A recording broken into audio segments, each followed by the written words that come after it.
What is up, everybody? Welcome back for another one. If you haven't done so already, a free and great way to support my channel is hit that like, hit that subscribe, and click that notification bell so you will be notified any and every time I post another video. But let's get right into it today. The market looks like it was trying to pick back up yesterday. I mean, we're still below 42K, but that's all right. For Bitcoin, we're still below. For XRP, we're still under 90 cents, but that's okay. Something is coming. I can feel it in my bones. I can feel it in the atmosphere. It's different this time, right? Yeah, that's what we always say. But like I said, people, it's different. But let's get right into it. An article from Cointelegraph says, what do you know? A single inactive volcano has 90% chance of powering El Salvador's Bitcoin city, according to the president. And then it says, according to the president, should the power consumption of the country's planned Bitcoin city exceed the volcano's capacity, the geothermal energy can be sourced from other sites. So this is important. And here's the reason why I say that it's important. That once that tweet from Elon Musk went out about how Bitcoin is not renewable, does not use renewable energy, which it really does, depending on who is actually using it. Is actually renewable energy has been used for some years now, but it's just he decided to go public and actually crash the market. This is when I believe Bitcoin was on the road to 100,000, because at that time Bitcoin was 65K, and this was between April and May. And Elon Musk decided to make that tweet, and this whole world decided to come out and saying, "No, look, we're renewable," and that was planned, folks. I'm telling you, everything is a stage, everything is planned, it's smoke and mirrors. But I guess something had to be done. I guess since Elon's company, we all know who that is, Tesla, is all about saving the planet, which a lot of people are also about saving the planet. You know, he had to put his 2 cents in, but hey, I'm not bashing him. He did what he had to do. I wonder if he actually bought more. I can guarantee you he bought more Bitcoin with that. But I digress. It says here, the El Salvador's president has claimed officials will be able to use geothermal energy from one of the country's inactive volcanoes to power its Bitcoin city. You know, this is great. In Sunday's notice, he said there was 90% probability of using the Cardano volcano to supply 42 megawatts enough to provide energy to the entire Bitcoin city, according to the president. The Salvadoran leader said that state-owned electrical company Legio was continuing to increase its production of geothermal power from different volcanoes in the country, one of the state's beloved capital of producing 95 megawatts. That is actually great.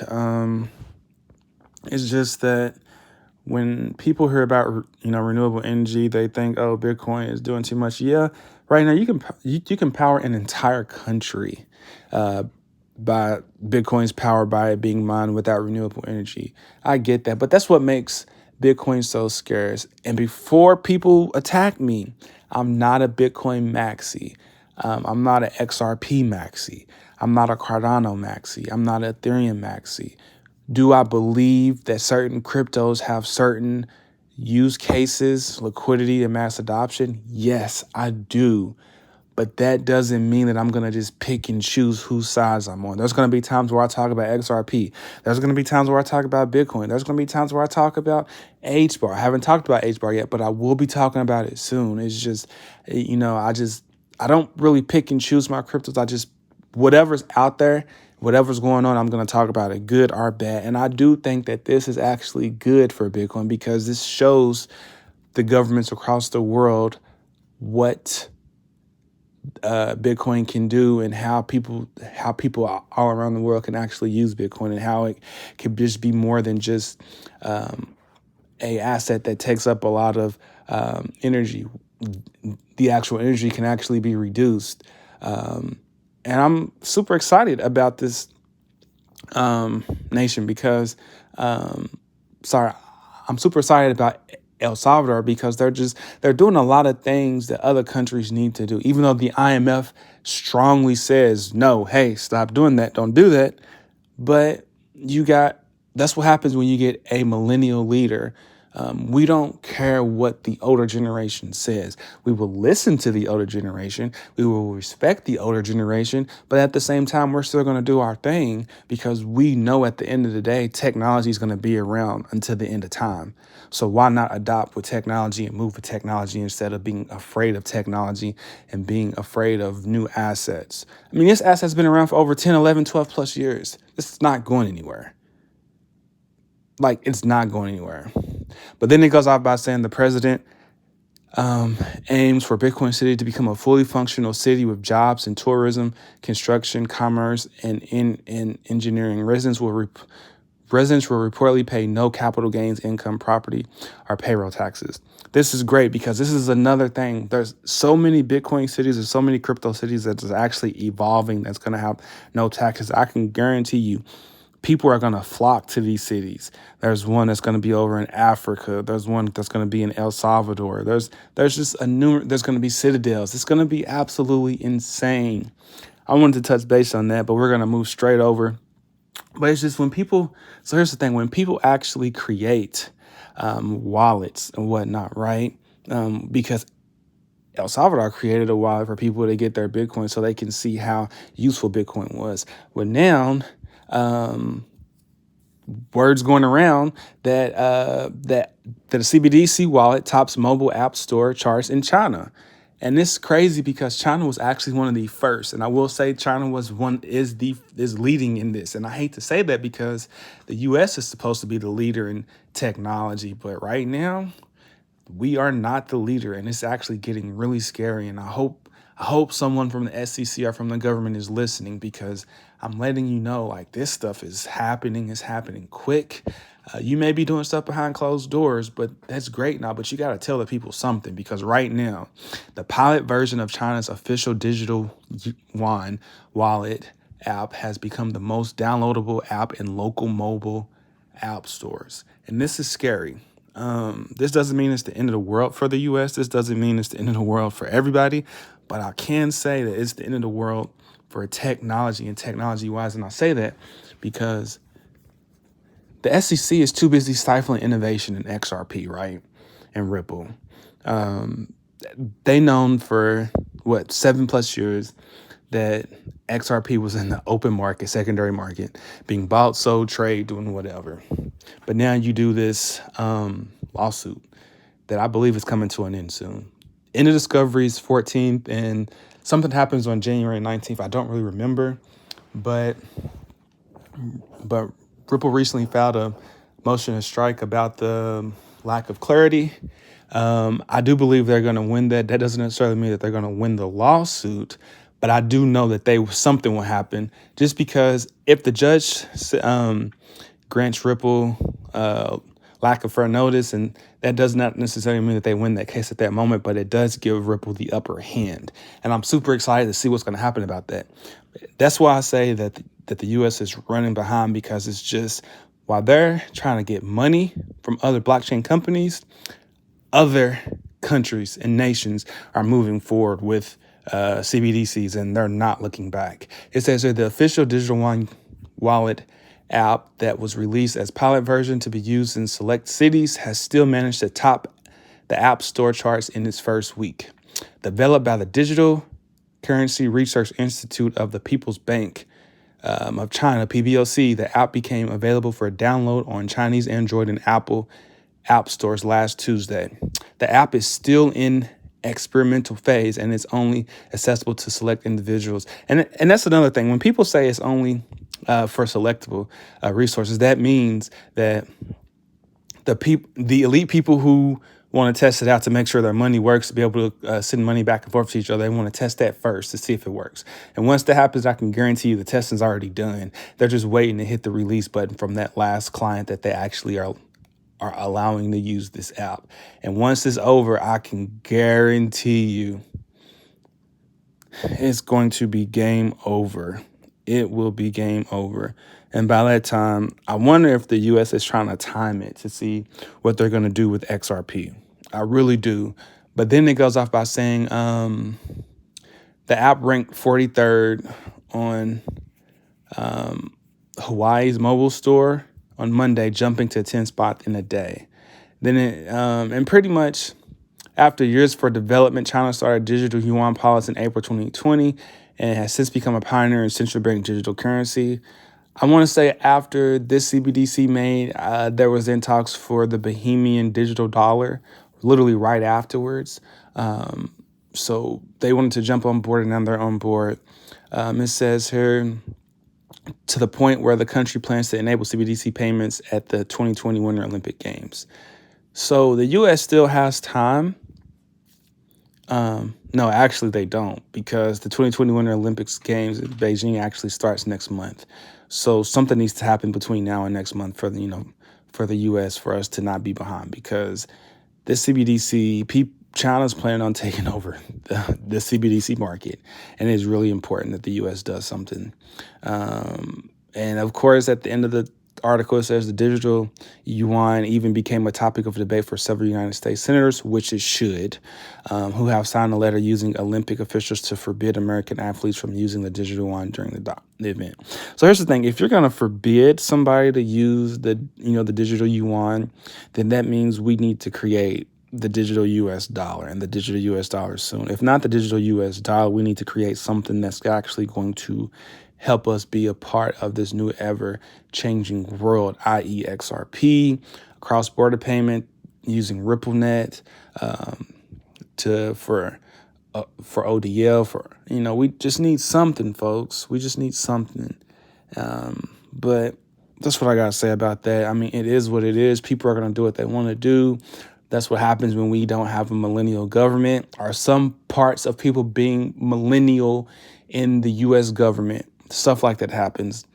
But what I want to talk about, this is a trip that I just came back from, Disney and Universal. But this topic talks about Universal. Disney, there's a Disney patent technology for a theme park Metaverse. And I wasn't going to talk about this, but I'm like, sure, what the heck, why not? Disney's big. I wonder, it says the multinational entertainment giant was approved for a virtual world simulator patent during the last week of December 21. And I keep telling folks, watch what they do and not what they say, because what they do will tell you ultimately what is going to happen in the world of crypto. The metaverse just happened. Facebook, known as Meta, solidified that the metaverse is going to be here. They always say it's not official until it's Facebook official. And the moment Facebook, now known as Meta, mentioned about the metaverse and how they were going to be using the Ethereum blockchain to do the metaverse, everybody started talking about metaverse this, metaverse that, metaverse this. Oh, I gotta hop into the metaverse. I gotta do this. But what people don't understand is that usually the first person that mentions it, or the first company that does it, yes, they will have that first mover advantage, but it is the company or people after that will actually be able to get the full experience of what the metaverse can do, of how the metaverse can change the world. Because, for example, Blockbuster was here. Well, then after that, all the other streaming platforms came about. One in particular, Netflix. Netflix changed the game. Then you got Amazon streaming services. Then you got Epic streaming services, and then you got yours truly, Disney services. So this is going to be insane. Disney is, stepping its game up. It's letting people know that they're not going to be behind and that they're not going to kick the can, but they're actually going to utilize this. I wonder how much this is going to cost to be in the metaverse, but this is amazing. It says Disney was approved for a patent that would create personalized interactive attractions for theme park visitors. This would be great for people who think they will never be able to go to Disney, but then actually fully experience Disney the way that they should experience it in a virtual aspect. And like I've been telling people, they've been throwing this in our face since time and time and time again, but we just did not realize it. The metaverse. If you think about it, like when you think about the metaverse, this is what I think about. The Matrix, okay? You have reality, and then you have the other unknown place, right? The red pill, the blue pill, whatever. And it's also kind of like Avatar if you think about it as well, because you have a reality and then you're connected to another world in the Avatar body, right? And this is what I like to tell people, because the metaverse is kind of like an alternate reality that will allow you to be in another place mentally, but not physically. The metaverse is to what the Matrix is.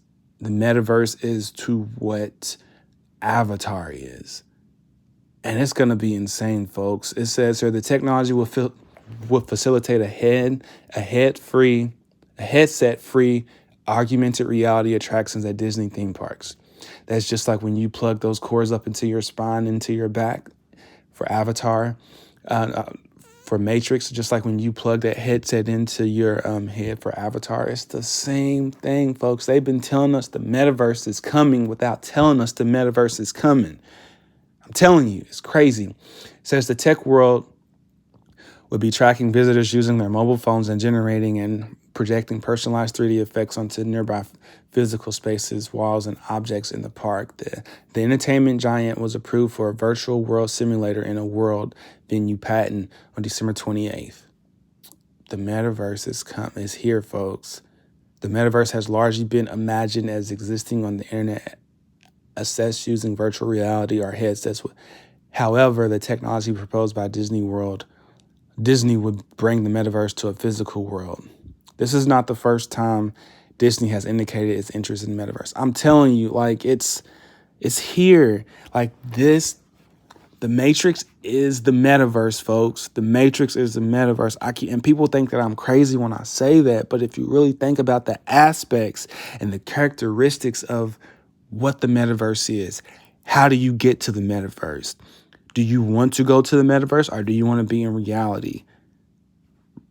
The red pill, real life. Blue verse, the blue pill is the metaverse. Do you take the red pill or do you take the blue pill?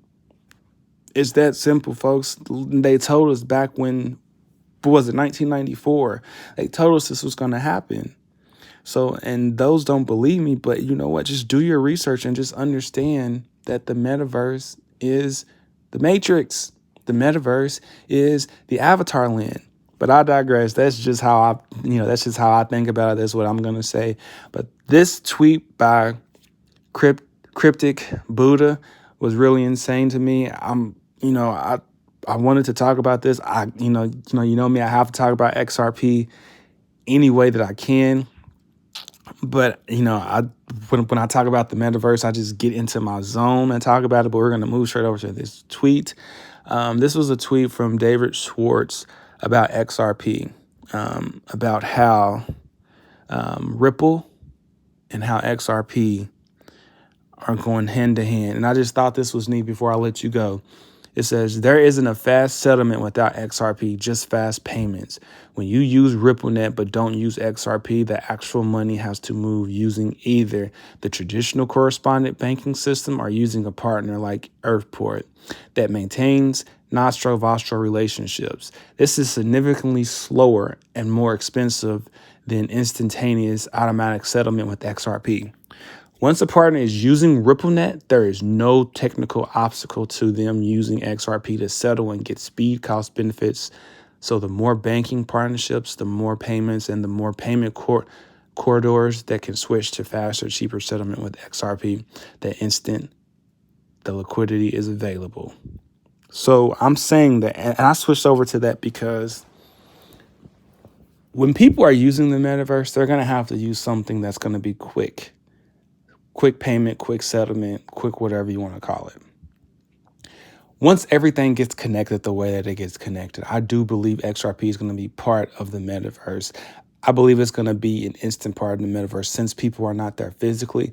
I don't necessarily believe people are going to have to use their debit or credit cards, but they can just simply tie the XRP wallets to the metaverse, to any metaverse blockchain, only simply because XRP is a bridge currency. It's a bridge asset that allows people to transact monies to monies, or monies to XRP, XRPs to money, or Bitcoin to XRP, XRP to central bank digital currency, or we could do USDC to XRP, XRP to Disney currency if Disney decides to make a digital currency. I'm just speculating on that, but that is just the just and the blueprints and the pipeline of what XRP is actually designed to do. If you actually type in Google what is a bridge currency, XRP is going to pop up. I'm just telling you, folks, that's not an assumption. That's literally right there as proof. The proof is in the pudding. I believe XRP is going to be used not only just to do what XRP does, but it's going to be used to actually help facilitate cross-border payments for any and other digital asset out there that's going to meet that Ripple test.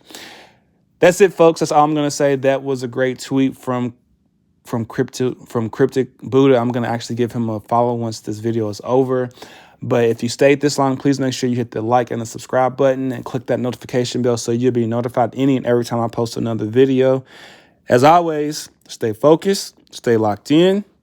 So Peace. I want to turn to you. Thank you for a moment, Mr. Brooks.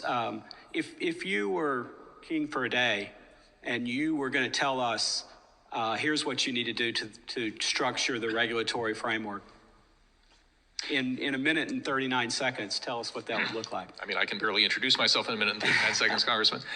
I come back to the concept of parity.